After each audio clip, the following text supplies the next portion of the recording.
என்னை நன்றாக இறைவன் படைத்தனன், தன்னை நன்றாக தமிழ் செய்யுமாறே. நம்ம பார்த்துட்ருக்கோம். கிரிக்கெட் டீமை பொறுத்த வரைக்கும் ஆஸ்திரேலியா எங்கே போனாலும் ஜெயிக்குது. 100க்கு 80% வெற்றி ஆஸ்திரேலியா பெறுகிறது. அதுபோல் அமெரிக்காவில் மைக்கேல் ஜோர்டான் தலைமையிலான பாஸ்கெட் பால் குழு பெரும்பாலான வெற்றிகளை பதிவு செய்திருக்குது. நாம் இன்னும் கூட பார்க்குறோம், பெஸ்டன் கிராம்ப்டன், எல்என்டி, வோல்டெக் போன்ற நிறுவனங்கள் மிக அற்புதமாக வெற்றி பெறுகின்றன. இதற்கெல்லாம் அடிப்படையில் ஒரு காரணம் இருக்கணும். என்ன என்று சொன்னால், ஆஸ்திரேலியாவை பார்த்தோம்னாக்கா கடைசி பால் இருக்கிற வரைக்கும் வந்து விட்டு கொடுக்கவே மாட்டாங்க. அவங்க வெற்றி எப்படியாவது பெற வேண்டும் அப்படின்னு நினைப்பாங்க.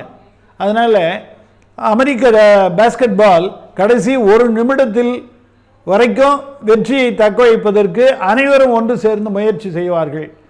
இதுபோல் எங்கே டீம் ஒர்க் இருக்கிறதோ, எங்கே டீம் ஸ்பிரிட் இருக்கிறதோ அங்கே வெற்றி நிச்சயம். சாதாரணமான ஒரு விளையாட்டு வீரன் கூட அங்கே சூப்பர் ஸ்டாராக பிரகாசிப்பார். அந்த டீம் ஒர்க்கினுடைய முக்கியத்துவத்தை பற்றி தான் வந்து நாம் இந்த காணொலியில் பார்க்க போகிறோம். வாங்க காணொலிக்கு போகலாம். அதற்கு முன்ன தயவுசெய்து சப்ஸ்கிரைப் பண்ணுங்கள், உங்கள் ஃப்ரெண்ட்ஸுக்கிட்ட சொல்லுங்கள், உங்கள் ஆலோசனைகளையும் மற்ற கருத்துக்களையும் கமெண்ட்ஸில் சொல்லுங்கள். நன்றி.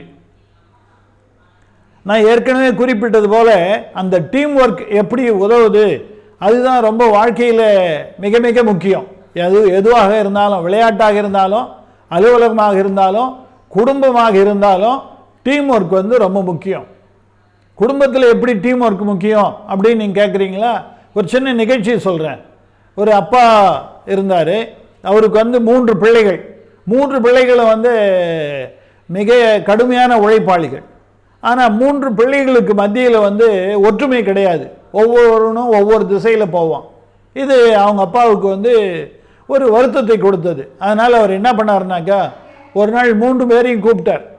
3 பேரையும் கூப்பிட்டு, உங்களுக்கு ஒரு பரீட்சை வைக்க போகிறேன், அதில் யார் ஜெயிக்கிறீங்களோ அவங்களுக்கு நான் ஒரு பரிசு கொடுக்க போகிறேன் அப்படின்னார். சரிங்கப்பா அப்படின்னாங்க. ஒரு ஆளுக்கு வந்து ஒரு 4 குச்சியை கொடுத்தார். இதை உடைங்க அப்படின்னாரு. டக்கு டக்கு டக்கு டக்குன்னு 4 குச்சியை உடைச்சி கையில் கொடுத்துட்டாங்க. எனக்கு கொடுப்பா பரிசு, நான் தான் முதல்ல உடைச்சேன் அப்படின்னா இளையவன்.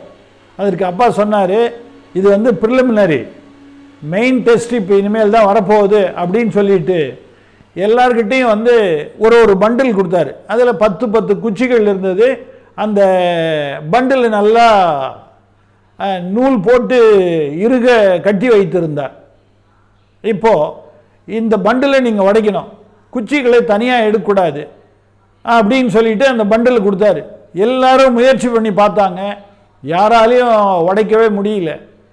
தனியான ஒரு குச்சியாக இருக்கும்போது உடைப்பது எளிது, அதுவே பண்டிலாக வரும்போது உடைக்க முடியல என்று சொல்லி அவங்க அப்பா சொன்னாரா, நீங்கள் அடிக்கடி சண்டை போட்டிருந்தீங்கன்னாக்கா அக்கம் பக்கத்தில் இருக்கவங்க பூரா வந்து சிரித்து கொண்டே இருக்காங்க, உங்களை பார்த்து கிண்டல் பண்ணிகிட்டே இருக்காங்க, உங்களாலேயும் வந்து முழுமையாக பணியை செய்ய முடியல. இப்போ பார்த்தீங்களா, ஒன்றுபட்டால் உண்டு வாழ்வு, எல்லாரும் ஒன்றா சேர்ந்து நீங்கள் இப்போ செயல்பட்டீங்கனாக்கா உங்களுக்கு கட்டாயம் வெற்றி கிடைக்கும் அப்படின்னாரு. என்னப்பா பரிசு யாருக்கு அப்படின்னா, பரிசு அப்பாவுக்கு தான். ஏன்னாக்கா நான் தான் இந்த போட்டியில் ஜெயித்தேன், என்னுடைய சொத்து தான் வந்து உங்களுக்கு பரிசு. நீங்கள் 3 பேரும் இன்னைக்கிலிருந்து ஒன்றுபட்டு பணியாற்ற வேண்டும், ஒருங்கிணைந்து செயலாற்ற வேண்டும் அப்படின்னு சொன்னார். யூனிட்டி இஸ் ஸ்ட்ரெங்க் என்று சொல்லுவார்கள். Union is strength. Abraham Lincoln கூட ஒரு அமெரிக்கர்களை பார்த்து சொல்லுவார், a divided house cannot stand against itself என்று சொல்லுவார். ஆக அந்த ஒற்றுமை எங்கே இருக்கிறதோ அதுதான் வெற்றிக்கான ஒரு தாரக மந்திரம் என்பது இந்த கதையிலிருந்து. இந்த கதை உங்களுக்கு தெரிஞ்சிருக்கும், ஏற்கனவே நீங்கள் படிச்சிருப்பீங்க.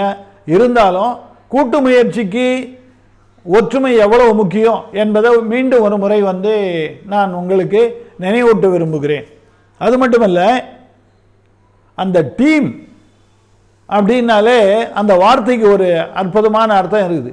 Team, together, every one, achieve more. Together every one achieve more. தனிநபராக இருந்து செய்வதை விட ஒரு அணியில் வரும்போது அவர்கள் தங்களுடைய பங்களிப்பை அதிகப்படுத்த முடியும். அதனால தான் டீமை பற்றி சொல்லும்போது 2+2 = 4 அல்ல, 2+2 = 5. அதுதான் கூட்டு முயற்சியினுடைய ஒரு அடையாளம். நாம் பார்க்கிறோம் மகாபாரதத்தில் பாண்டவர்கள் அண்ணன் தம்பிங்க ஒருத்தருக்கு ஒருத்தர் உயிரை கொடுப்பதற்கு தயாராக இருந்தார்கள். அவரிடத்தில் அந்த கூட்டு முயற்சி இருந்தது. எனவே அவர்கள் எண்ணிக்கையில் குறைவு. இறுதி யுத்தம் நடக்கும்போது குருட்சேத்திரத்தில் பாண்டவர்களுடைய பக்கம் இருந்தது ஏறக்குறைய ஒரு 15 லட்சம் பேர். ஆனால் துரியோதனர்கள் பக்கம், கௌரவர்கள் பக்கம் இருந்தது ஏறக்குறைய 25 லட்சம் பேர் இருந்தாங்க. ஆனால் பாண்டவர்கள் தான் ஜெயிச்சாங்க. அதற்கு காரணம் என்னன்னாக்கா, அந்த துரியோதனர் கூட்டத்தில் ஒருங்கிணைப்பு இல்லை, கூட்டு முயற்சி இல்லை. அந்த துரியோதனனுக்கும் பீஷ்மருக்கும் எப்போ பார்த்தாலும் சண்டை. பீஷ்மர் வார்த்தையை கர்ணன் எப்போதுமே கேட்க மாட்டான். பீஷ்மர் இறந்தால்தான் நான் போர்க்களத்துக்கே வருவேன்னு சொல்லிட்டு போயிட்டான். சல்லியனுக்கும் கர்ணனுக்கும் ஆவாது, மீண்டும் துரியோதனனுக்கும் துரோணாச்சாரியருக்கும் ஆவாது. ஆக அந்த இடத்திலே எண்ணிக்கை அதிகமாக இருந்த ஒழிய கூட்டு முயற்சி இல்லை. எனவே தோற்று போனார்கள். இந்த பக்கத்தில் பாண்டவர்கள் எண்ணிக்கையில் குறைவாக இருந்தாலும் பகவான் ஸ்ரீகிருஷ்ணனுடைய பேச்சு, அவங்க அண்ணன் பேச்சு கேட்டு நடந்தார்கள். எனவே வெற்றி பெற்றார்கள் என்பது மகாபாரதத்தின் வழியாக கூட்டு முயற்சி எப்படி முக்கியம் அப்படின்றத நாம் தெரிந்து கொள்ளலாம். மகாபாரதத்தில் மட்டுமல்ல, ராமாயணத்தில் ஒரு இடம் பாருங்க நீங்கள், சேது பந்தனம். அதாவது சேதுவில் அணை கட்டுறார் ராமர். யாரெல்லாம் அந்த படையில் இருக்காங்க அப்படின்னு பார்த்தீங்கன்னா உங்களுக்கு ஆச்சரியமாக இருக்கும். குரங்குகள், கரடிகள், அணில்கள் இதெல்லாம் இருக்குது. இது எல்லாத்தையும் ஒருங்கிணைத்து அவர் அற்புதமாக 5 நாளில் ஒரு சேது அணையை கட்டிடுறார்.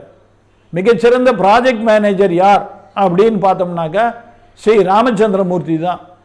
இவ்வளோ தொலைவு மகாபாரதம் ராமாயணத்துக்கெலாம் போகணும் அப்படின்னு ஒன்றும் அவசியம் இல்லை. நம்ம தமிழ்நாட்டிலேயே ஒரு நிகழ்ச்சி நடந்தது. 1991ஆம் ஆண்டு நேரு உள் விளையாட்டு அரங்கம் கட்டப்பட வேண்டும், 6 மாதத்துக்குள்ளே இதை கட்டணும் அப்படின்னு சொல்லிட்டு தமிழக அரசு டெண்டர் வெளியிட்டு இருந்தாங்க. எல்என்டி நிறுவனம் மட்டும் முன் வந்தது. எல்என்டி நிறுவனத்துக்கு அந்த ஆணை வழங்கப்பட்டது. அவர்கள் 6 மாதத்துக்குள்ளேயே கட்டி முடிச்சுட்டாங்க. அந்த ப்ராஜெக்ட் மேனேஜரை அனைவரும் பேட்டி எடுத்தாங்க. பேட்டி எடுக்கும்போது அந்த ப்ராஜெக்ட் மேனேஜரை பார்த்து கேட்டாங்க, நீங்கள் ப்ராஜெக்டை முடிச்சுட்டீங்க, அற்புதமான உள் விளையாட்டு அரங்கத்தை கட்டமைச்சிட்டீங்க, இதற்கு நீங்கள் எந்த துறைக்கு முக்கியத்துவம் கொடுக்க விரும்புகிறீர்கள்? நீங்கள் பட்ஜெட்டுக்குள்ளே கட்டினீங்களே அது உங்களுக்கு சந்தோஷத்தை கொடுத்ததா, இல்லை குறிப்பிட்ட காலத்தில் கட்டினீங்களே அது சந்தோஷத்தை கொடுத்ததா, அல்லது அனைவரையும் வியக்க வைக்கிற கட்டியிருக்கீங்களே இது உங்களை மகிழ்ச்சியில் உள்ளாக்கி இருக்கிறதா, எது அப்படின்னு கேட்டதுக்கு இந்த எதுவுமே இல்லை, இது எல்லாம் தான். ஆனால் இவை எல்லாவற்றை காட்டிலும் எங்களுக்கு சந்தோஷத்தை தருவது என்னவென்றால், நூற்றுக்கணக்கான ஆயிரக்கணக்கான தொழிலாளர்கள் இங்கே வேலை செஞ்சாங்க. ஆனால் இந்த 6 மாதத்தில் ஒருத்தருக்கு கூட சிராய்ப்போ சிறு காயமோ எதுவுமே ஏற்படவில்லை, அவ்வளோ அற்புதமான ஒருங்கிணைப்பு ஏற்பட்டது என்று சொன்னாராம். ஆக அவர்கள் மனிதவள மேம்பாட்டிற்கு தருகிற முக்கியத்துவம் மட்டுமல்ல, அந்த இடத்திலே அற்புதமாக எல்லாமே ஒன்று சேர்ந்து வந்தது என்று பார்த்தால் அதற்கு காரணம் கூட்டு முயற்சி. நமக்கெல்லாம் தஞ்சை பெரிய கோயில், ராஜேந்திர சோழனுடைய கங்கை கொண்ட சோழபுரம் போன்ற பிரம்மாண்டமான கட்டடங்களை பார்க்கும்போது எத்தனை கூட்டு முயற்சி இருக்க வேண்டும் என்பது நமக்கு ஒரு ஆச்சரியத்தை தருகிறது. இந்த கூட்டு முயற்சி தான் ஒரு அலுவலகத்தில் வெற்றி தரும். ஒரு குடும்பத்தில் அந்த ட்ரீ ஹவுசிங் அப்படின்னு சொல்லுவாங்க. அந்த ட்ரீ ஹவுசிங் கட்டணும் அப்படின்னாக்கா அதுக்கு ஒருத்தர் மரத்தை வெட்டுறது, ஒருத்தர் ஆணிகளை கொண்டாடுறது, ஒருத்தர் ஒருங்கிணைக்கிறது, அதுக்கப்புறம் உறுதியை பார்க்கறது. இது மாதிரி ட்ரீ ஹவுசிங்கில் அனைவரும் ஒருங்கிணைந்து செயல்படும் போது அற்புதமாக அந்த ட்ரீ ஹவுசிங் வந்துடும். ஏன் வீட்டில் சமையலில் கூட அது உண்டு. ஒருத்தர் சமைக்கட்டும், ஒரு 2 பெண்கள் சமைக்கட்டும், ஒருத்தர் வந்து டேபிளை வந்து ரெடி பண்ணிட்டோம், இன்னொருத்தர் வந்து பாத்திரங்கள்லாம் எடுத்தாந்து வைக்கட்டும், அப்புறம் அனைவரும் ஒன்று சேர்ந்து பரிமாறி கொள்வோம், பிறகு பாத்திரங்களை வந்து சுத்தப்படுத்தி வைப்போம். இது வீட்டுக்குள்ளே நாம் பயன்படுத்துகிற ஒரு டீம் ஒர்க். அதனால்தான் எப்போதுமே தோற்காத மைக்கேல் ஜோர்டான் என்கின்ற அந்த பேஸ்கெட் பால் நிபுணர் அவர் சொன்னார், talent wins games but team work wins championships. தனி விளையாட்டுகளை வேண்டுமானால் ஒரு சிறந்த வீரன் வெற்றி பெறலாம், ஆனால் ஒரு சாம்பியன்ஷிப் நாம் ஜெயிக்கணும் அப்படின்னம்னாக்கா அதற்கு அடிப்படை காரணம் கூட்டு முயற்சி என்று அவர் வந்து அற்புதமாக வந்து தெரிவித்தார். இன்னும் கூட நம்ம பார்ப்போம், பிரெயின் ஸ்ட்ராமிங் என்று அலுவலகத்தில் சொல்லுவாங்க.